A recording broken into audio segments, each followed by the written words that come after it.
जी,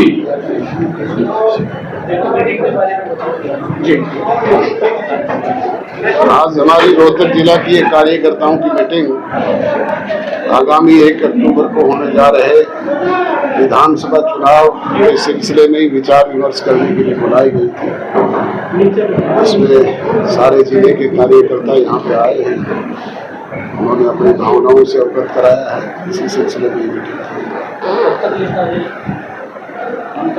तो 2 अक्टूबर को हमारी पीएसी की मीटिंग है, उसमें डिसाइड करेंगे। सबसे पहले आपको बताएंगे।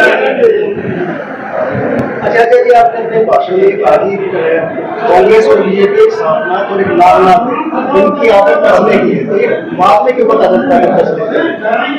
सांप का पहले थोड़ा ही पता लगता है, डसने के बाद ही पता लगता है। नहीं, पहले भी वो कर चुके, पर 2 में से एक छोटा छांटना पड़ता है ना। हमें पता है दोनों दुश्मन है हमारे, पर दोनों में से सिलेक्शन करते टाइम उस कांग्रेस को कैसे सिलेक्ट करें जिसने हमें बिना कसूर जेल भेजने का काम किया। ये तो फिर भी कभी ना कभी हमारे साथी सहयोगी रहे हैं। क्या अभी भी उम्मीद है कि साथी सहयोगियों को अगर जरूरत पड़ी तो आप उनके साथ जाएंगे? आपको बार बार इस बात में कह चुके कि उसकी पुनर्वृत्ति नहीं होगी। अभी एएसपी से गठबंधन है, क्या और भी गठबंधन है पार्टियों से? एएसपी से गठबंधन है, इसके अलावा और भी पार्टियां हैं? हम तो हमारी समान विचारधारा के सभी राजनीतिक दलों से कहते हैं कि वो साथ आए, मिलकर के चुनाव लड़े। अच्छा जी, 2019 में पीक पर थी जेजेपी, अभी आपको कितना नुकसान उठाना पड़ा गठबंधन से, आप मानते हैं? निश्चित तौर पर नुकसान तो हुआ ही है। क्या आप समझ नहीं पाए थे इस चीज को? जो गठबंधन किया था, बार बार बीच में आपने कई बार जिक्र किया कि हमारे से इस्तीफा मांगने की कोशिश की जा रही है, नुकसान उस चीज का नुकसान हुआ है। भारतीय जनता पार्टी की जो किसान विरोधी नीति थी उसका खामियाजा हमें भी भुगतना पड़ा, और जो लोग छाती पे हाथ मार मार करके 400 पार की बात करते थे, मोदी की गारंटी की दुहाई देते थे, उनकी भी हवा निकल गई। प्रजातंत्र में फैसला जनता जनार्दन करती है। आपने कुछ टिकटें डिक्लेयर की है जी तो सिंह जी की 3-4 और देखने के बारे में जी, कब तक हो जाएगा विधिवत? 2 तारीख की हमारी पीएसी की मीटिंग है, तो उसमें हम विचार विमर्श करके जारी कर देंगे। 2 को ही कर देंगे? 2 के बाद ही कर पाएंगे ना, 2 को तो मीटिंग है पीएसी की, उसमें डिस्कशन करेंगे। अब तक जो आवेदन हमारे पास आए हैं उनको विचार करेंगे। अच्छा, भूपेंद्र हुड्डा पे कार्रवाई की गई है, ईडी ने अभी की है, उसको लेकर क्या? भारतीय जनता पार्टी निरंतर पिछले 10 वर्ष से शासन में है, और भारतीय जनता पार्टी को 400 पेज की 4 सीट जब हम इनेलो का हिस्सा थे तब हमने सामूहिक तौर पे दी थी, और उसमें सारे चार्जेस बाकायदा एक एक खोल करके बताए थे। अगर इनकी कार्रवाई करने की मंशा होती तो ये चुनाव के दौरान आकर के ये नाटक ना करते, ये कार्रवाई पहले भी कर सकते थे। ये रोज ईडी वाले जगह जगह जाकर के रेड करते हैं, लोगों के खिलाफ कार्रवाई करते हैं, ये मिली भगत का ही खेल है। क्यों मिली भगत करेंगे जी? क्योंकि आमने सामने तो चुनाव में लड़ाई लड़ रहे हैं, फिर मिली भगत का आप कैसे मानते हैं? अब इससे बड़ा उदाहरण आपके सामने और क्या हो सकता है कि जब भूपेंद्र हुड्डा के बेटे को जरूरत होती है तो भारतीय जनता पार्टी मैदान खाली छोड़ देती है, और जब भारतीय जनता पार्टी को दरकार होती है तो भूपेंद्र हुड्डा खुला मैदान छोड़ देते हैं। ये राज्यसभा का चुनाव इस बात का उदाहरण नहीं है। मिली भगत कांग्रेस के साथ है या भूपेंद्र हुड्डा के साथ है? भूपेंद्र हुड्डा के साथ है। तो क्या कांग्रेस हाईकमान को नहीं पता इस बारे में? वो तो कांग्रेस हाईकमान से पूछो, मेरे से क्यों पूछते हो? हम कह रहे हैं ना भी जब सबको दर्ज आई गई ये चीजें। हाँ, तो ये कांग्रेस हाईकमान के लोगों से पूछो ना, दीपक बावरिया से पूछो, वेणुगोपाल से पूछो, राहुल गांधी से पूछो, प्रियंका से पूछो। तो परिणाम क्या रहेंगे, क्या उम्मीद है? जैसे लोकसभा का आपने जिक्र भी किया कि लोकसभा में अलग परिणाम रहेगा, आपको काफी ज्यादा देखना पड़ा, तो अब क्या उम्मीद है? हरियाणा प्रदेश के असेंबली के चुनाव स्थानीय इश्यूज को लेकर के लड़े जाएंगे। अब स्थानीय मुद्दे हैं, प्रादेशिक मुद्दे हैं। अब चुनाव परिणाम आपको दूसरे देखने को मिलेगा। लेकिन भूपेंद्र हुड्डा तो ये कहते हैं कि छोटी पार्टियों का कोई वर्चस्व नहीं, दो ही पार्टियों के बीच में मुकाबला। मैंने कहा ना, ये फैसला प्रजातंत्र में जनता करती है। हर जीतने वाला दावा करता है। थोड़े दिन पहले मोदी जी भी करते थे 400 पार। आज भूपेंद्र हुड्डा भी 70 सीट लेकर के रोज सोते हैं और अब तक तसल्ली नहीं खुद की टिकट की भी, वो भी दिल्ली से मांग करके लानी होगी। हमारी तरह हमारे सिग्नेचर से थोड़ी मिलेगी। अच्छा, बीजेपी ने सीएम बदला है, उससे असर पड़ेगा? चन्नी का क्या असर पड़ा था पंजाब में? आपसे पूछा हूं। ये उसी तरीके से जिस तरह केजरीवाल ने लिख के दिया था, मेरे से लिखवा के ले लो, सीएम बदलने का वही असर होगा। आईएनएलडी का क्या भविष्य देखते हैं? भविष्य तय करने का काम, मैं कोई भविष्यवक्ता नहीं हूँ, ज्योतिषी नहीं हूँ। प्रजातंत्र में जनता करती है। ना किसी के गढ़ हैं, ना किसी का साम्राज्य है।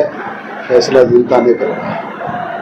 हमारा काम हम कर रहे हैं। हम लोगों के बीच में जा रहे हैं, लोगों को वोट मांग रहे हैं, लोगों को अपनी नीतियों से अवगत करा रहे हैं। जो हमने किए कार्य हैं उनको बता रहे हैं। फैसला प्रदेश की जनता ने लेना है। लेकिन परिवारों में मतभेद हो जाते हैं। आपको भी पता है कि दोनों पार्टियां अलग होने से उस लोकदल को बहुत नुकसान हुआ है जो चौधरी देगा। तो परिवार कभी ऐसी स्थिति में, मुझे आप महाभारत से लेकर के अब तक का इतिहास उठा करके बता दें कि किस परिवार में बाइफिकेशन नहीं हुआ, या आपके में नहीं हुआ है। आपके बाप दादा अलग नहीं हुए कभी। कोई नई बात नहीं, हर परिवार में होता है।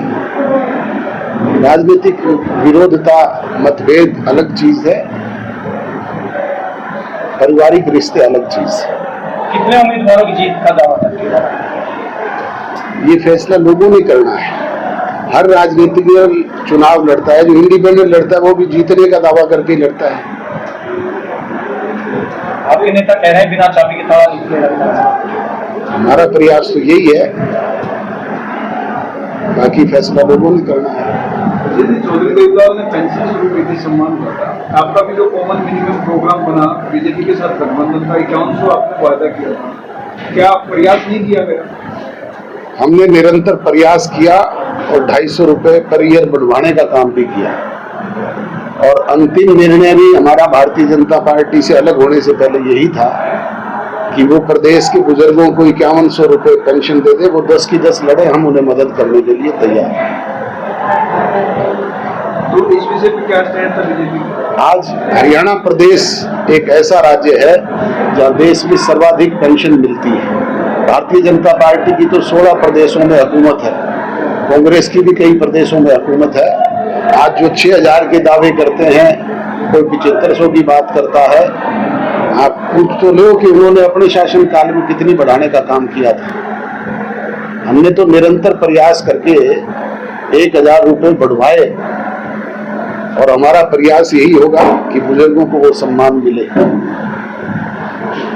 बीजेपी ने नायब सैनिक को मुख्यमंत्री भी चेंज कर दिया। जेजेपी की तरफ से आवाज आती है दुष्यंत चौटाला मुख्यमंत्री को, और कांग्रेस में कई मुख्यमंत्री, भूपेंद्र सिंह हुड्डा ये कह रही है मैं मुख्यमंत्री हूं और कर सकता।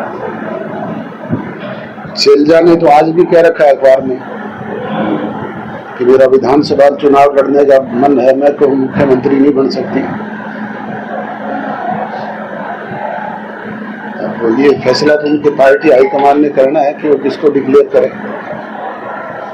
क्योंकि ये कि चुनाव में यही इस तरह के नारे आते हैं कि कांग्रेस सरकार कोई भी कह रहा, हुड्डा सरकार है। मैं कह रहा हूं ना कि ये डिक्लेयर तो उनके हाईकमान से करवाओ। भूपेंद्र हुड्डा के कहने से और शैलजा जी के कहने से तो बात नहीं बनेगी। उनके पार्टी के जो हरियाणा के प्रभारी है वो तो नहीं कह रहे इस बात को। आप आपके क्या मुद्दे रहने वाले हैं विधानसभा चुनाव में जिनको लेकर के उसके लिए हम अपने कैंडिडेट डिक्लेयर करेंगे, उनके साथ चुनाव घोषणा पत्र भी जारी करेंगे और सबसे पहले आपको बताएंगे। आप कह रहे हैं मतलब कांग्रेस के कोई नए साथ मुद्दे भी आप लोग नए मुद्दे होंगे, पुराने थोड़ी दोहराए जाएंगे। घोषणा पत्र, संकल्प पत्र नया ही होगा। अजय जी, आप कह रहे हैं कि कांग्रेस के साथ आप कभी नहीं जा सकते, लेकिन पिछले लोकसभा चुनाव में इंडियन नेशनल लोकदल ने तो प्रयास किया था इंडिया गठबंधन में जाने का, क्योंकि आरोप आपका ये कि कांग्रेस ने साजिश रच के आपको चौटाला साहब को अंदर नहीं। अब वो तो उनका फैसला था, उन्होंने क्या सोच करके लिया और फिर क्या इंडिया गठबंधन में उन्होंने शामिल किया। मैं इसलिए सवाल कर रहा हूँ क्योंकि चौटाला साहब अभय सिंह चौटाला तो खड़गे को निमंत्रण देने के लिए उनके घर भी गए थे। कांग्रेस के अनेक नेताओं को उन्होंने रैली के लिए भी आमंत्रित किया था। मैं तो ऐसा नहीं कर सकता। भारतीय जनता पार्टी की तरफ से जो बड़े नेता आते हैं वो और चाहे कांग्रेस हो यही कहते हैं कि जेजेपी में अब सिर्फ पिता पुत्र और माँ ही बच जाएंगे और कोई साथ रहने वाला नहीं। ये सारे पिता पुत्र माँ ही बैठे हैं क्या? हजारों कार्यकर्ता जो ऊपर बैठे हैं वो पिता पुत्र माँ ही हैं। अच्छा डॉक्टर साहब, गठबंधन हुआ है लेकिन आज के कार्यक्रम में गठबंधन के झंडे दिखाई नहीं दिए। कैसे नहीं दिखाएंगे?